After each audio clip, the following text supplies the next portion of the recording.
Hoje a Polícia Federal definiu ali pela sua expulsão da corporação o senhor que era servidor da PF. E a Polícia Federal também investiga o financiamento do filme Dark Horse sobre o ex-presidente Jair Bolsonaro.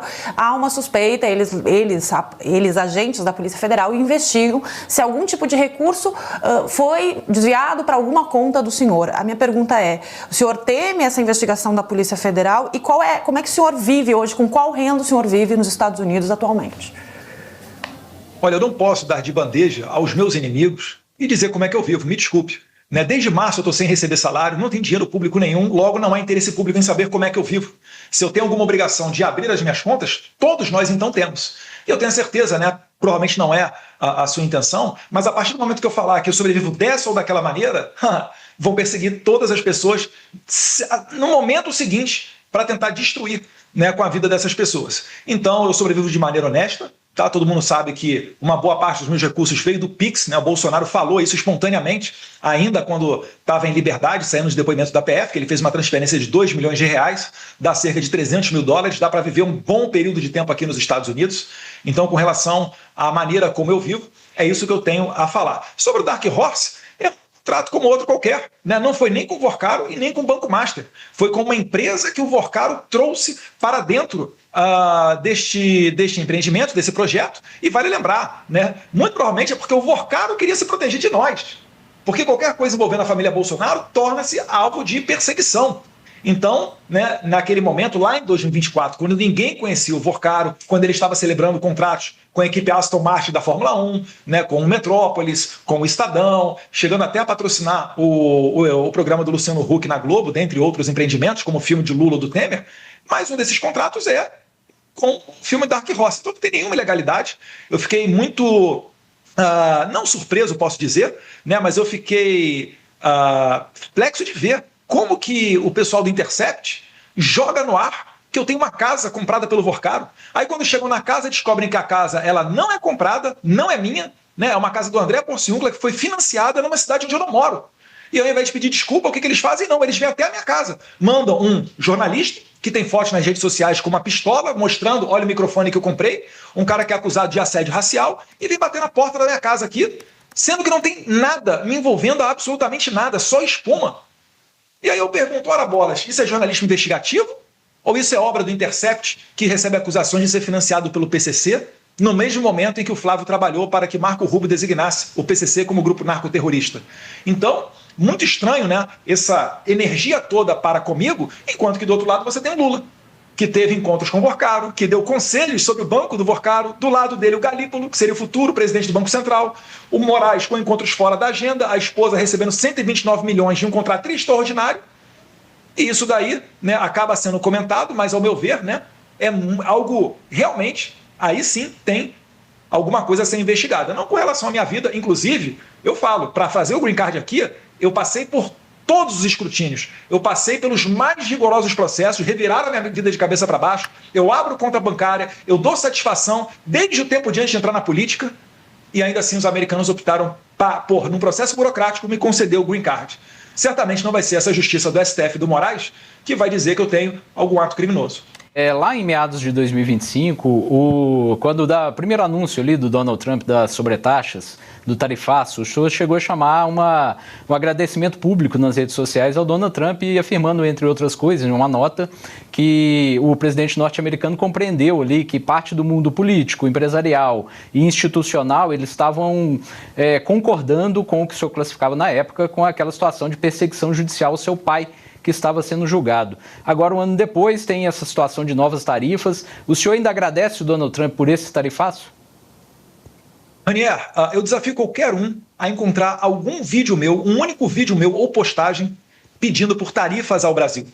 Quando o Donald Trump começou a falar do caso brasileiro, falando da perseguição à família Bolsonaro, à direita, as censuras que estavam ocorrendo contra empresas americanas, notoriamente o X e a Rumble, que inclusive tem processos na Flórida contra o Moraes na pessoa física, isso daí eu fiquei muito feliz. Por quê? Porque no Brasil não existe mais instrumento para lutar contra esse tipo de pessoa. Quando o STF, quando o Alexandre de Moraes toma uma decisão, não há quem recorrer. É como diz Rui Barbosa, que tem uma estátua lá no plenário do Senado. A pior ditadura que existe é a do Poder Judiciário, porque dela não há a quem recorrer. Quando veio a tarifa, nós fomos surpreendidos. Mas não poderíamos nós ir contra, né, o presidente Trump, que estava trazendo atenção para o caso da perseguição judicial no Brasil.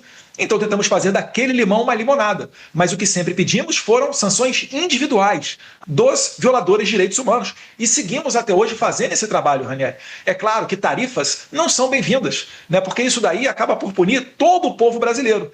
Então, o Lula, sabendo disso e tendo feedback do ano passado, onde ele acredita que ele oscilou para cima nas pesquisas eleitorais graças a essa tarifa do Trump, ele desejou novas tarifas este ano também. Tanto que Marco Rubio foi categórico na postagem desse. Ele falou, não cometam nenhum erro. O responsável pelas tarifas foi o governo brasileiro, que não negociou de boa fé. O Flávio Bolsonaro ele foi no limite. Chegou a ir numa audiência pública dentro do Tesouro Americano, trabalhou contra as tarifas e se comprometeu. Inclusive falando, olha, se eu virar presidente, não serão necessárias essas tarifas, porque a gente vai sentar de igual para igual e vai fazer um acordo comercial bom para os dois países.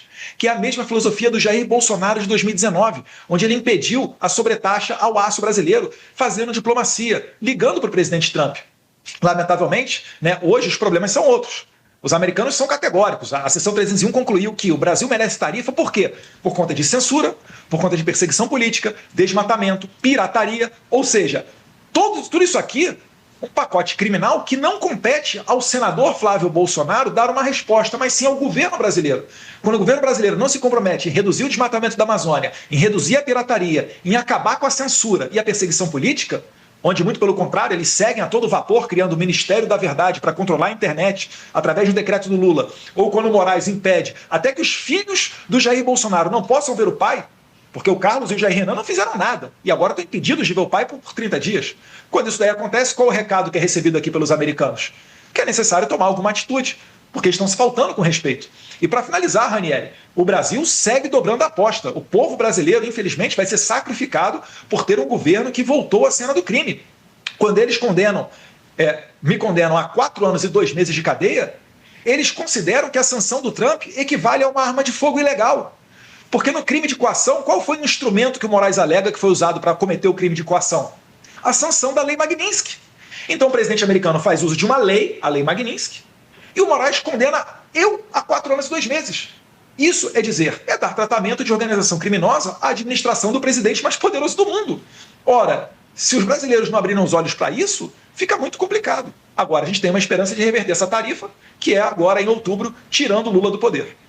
Mas você acha que, então, de alguma forma, esse tarifaço é justificado pelas atitudes do governo brasileiro? É isso que o senhor está dizendo? Você acha que está bom o combate à corrupção no Brasil? Que não há censura no Brasil? Existem pesquisas dando conta, Raquel, que vários internautas, a maioria deles, bem dizer, que eu não tenho número de cabeça agora, me perdoe, tem medo de expressar suas opiniões nas redes sociais. Ora, teve gente, né, que está indo para a cadeia por causa que escreveu de batom, né? A Débora do Batom é o caso mais emblemático.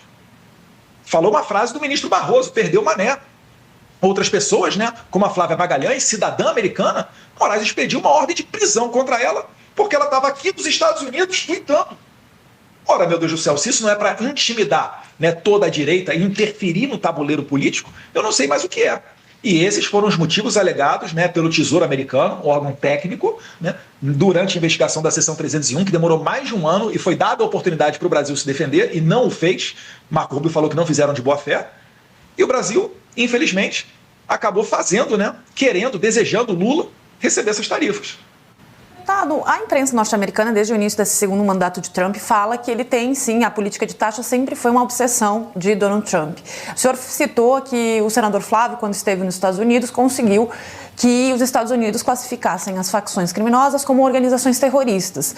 E aí a minha pergunta é sobre essa interlocução com o Marco Rubio, porque do ponto de vista eleitoral, pelo reflexo que a gente vê hoje, monitoramento digital, os empresários que nunca foram lulistas estão se aproximando do governo agora em função do tarifaço, a minha pergunta é, não seria mais interessante do ponto de vista eleitoral, já que Flávio, pelo que o senhor disse, tem essa interlocução com o Marco Rubio, ele interferir para conseguir, então, que essas tarifas não fossem aplicadas, e o senhor acredita que isso possa acontecer ainda, ou não? Ou essa interlocução ela é uma interlocução parcial com o Marco Rubio?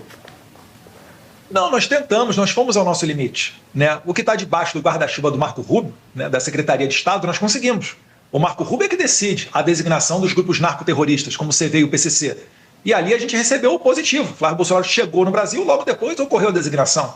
A questão das tarifas já não está debaixo do guarda-chuva somente do Departamento de Estado. Quem é mais ouvido na questão das tarifas é o Tesouro Americano.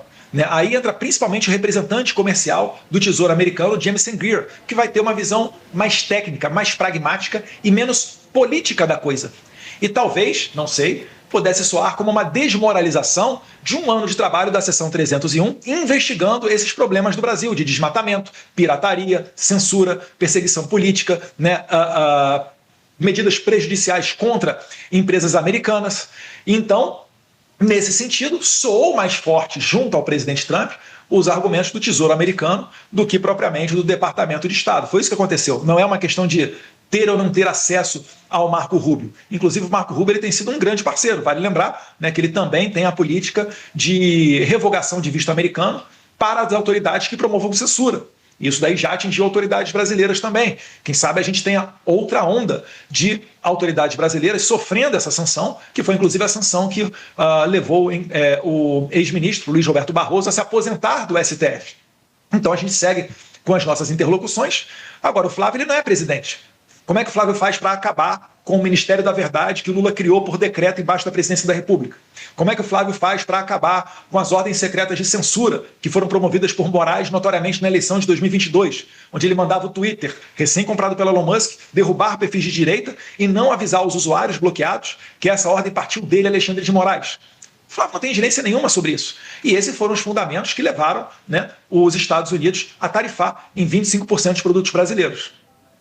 Deputado, eu queria entender como é que foi o processo de obtenção do Green Card, que argumentos o senhor utilizou, se foi preciso acionar ou não seus contatos no Departamento de Estado e o que muda agora na sua vida com esse documento.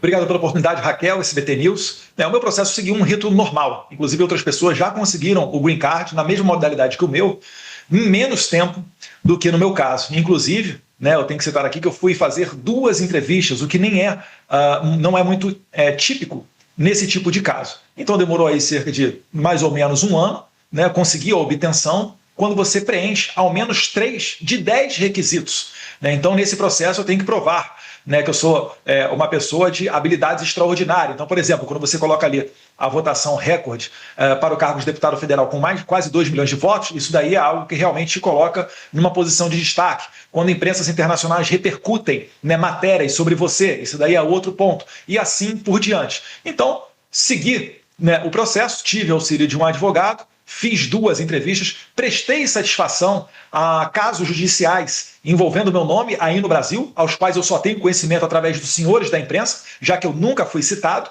Então, colocado preto no branco e tendo a oportunidade de exercer o meu contraditório num devido processo legal, eu pude então receber o chamado Green Card, que é a permissão de residência aqui nos Estados Unidos.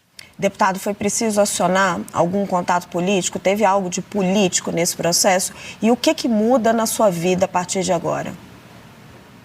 Não, Raquel, o processo ele foi todo feito através do meu advogado, tá? Inclusive é um calhamaço dessa grossura, a quantidade de documento que você tem que apresentar. Você faz tudo com relação à sua vida pregressa, abre as suas contas bancárias, vai a entrevistas para prestar eventuais esclarecimentos. Então tudo isso daí foi um procedimento burocrático ordinário. Inclusive eu vi outros jornalistas falando que já acreditavam até que eu já estivesse com o Green Card. Mas, com a situação toda legal, eu fico muito feliz, principalmente por eu não poder ser mais alvo daquilo que, por exemplo, no meu entendimento, uma covardia contra o Ramagem, onde havia um pedido de extradição e a Polícia Federal, seguindo ordens de Alexandre de Moraes, ludibriou o ICE para tentar deportar de maneira sumária o delegado e deputado federal Alexandre Ramagem. Então, dessa situação, tendo o Green Card, não há dúvidas mais que eu não posso mais sofrer esse tipo de ação e é por isso que eu estou contente nesse ponto.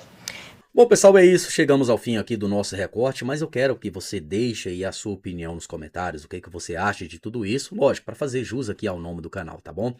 Desejo vocês uma excelente quarta-feira, um abraço a todos vocês e até o próximo vídeo.